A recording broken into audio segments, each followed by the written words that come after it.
আমরা কি আদৌ শিক্ষিত হতে পেরেছি?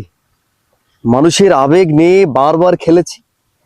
ঈদের বাজেট কত লাইভে এসে প্রশ্ন করে সাংবাদিক। যাকে প্রশ্ন করা হয়েছে সে উত্তর দেবে কি লজ্জায় খুঁজে দিক বেদিক। এই যে কদিন আগে একটা ভিডিওর খুব ভাইরাল হয়েছে, শপিং করতে গিয়েছে শপিং মলে পরিবার সহ।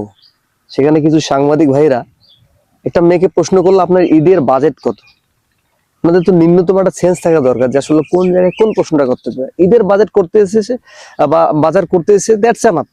এই বাজেট কত বা অমুক চাকরি করে তার বেতন কত, আসলে এই জিনিসগুলা যে সমস্ত সাংবাদিক ভাইরা রয়েছেন আমি তাদেরকে রেসপেক্ট করে বলতেছি, ভাই এই ধরনের এই যে আক্ষাত্মক কোশ্চেন গুলো করবেন না। মানুষ কিন্তু একটু হলে ইতস্তত বোধ করে, তারা কিন্তু একটু হলে প্রেস্টিজে পড়ে যায়।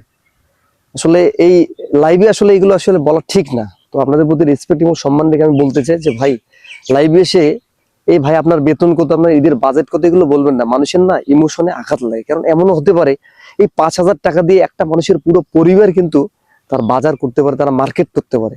এই জন্য সাংবাদিক ভাইরা আপনারা যারা মার্কেটে ব্লগ তৈরি করতেছেন তাদের প্রতি আমি আবারও রেসপেক্ট বলি, ভাই আপনি ভিউর জন্য করতেছেন ভালো কথা, কিন্তু মানুষের ইমোশন, আবেগ, ইগো এগুলো নিয়ে খেলবেন না ভাই। মানুষ খুব কষ্ট পায়। ভিডিওটা যারা দেখেছিলেন ওই মেয়েটা কি রকম কান্না করেছিল। তাই যে সমস্ত সাংবাদিক ভাইরা লাইভে এসে জিজ্ঞেস করতেছেন আপনার বাজেট কত, তাদেরকে আমি আবারও বলবো, ভাই আপনারা অন ক্যামেরা এইগুলো প্রশ্ন মানুষকে করবেন না, মানুষকে বিভ্রান্ত করবেন না। দেখবেন যে অবশ্যই আপনি যদি মানুষকে সম্মান দেন আপনিও একটা সময় সম্মান পাবেন। অবশ্যই আমার কথায় কেউ যদি কষ্ট পান আমাকে ক্ষমা করে দিবেন, কেননা বাস্তব কথাগুলো বলতে আমাকে ভালো লাগে, তাই কিন্তু আমার এই ভিডিওর মধ্যে এই বাস্তব কথাগুলো বললাম।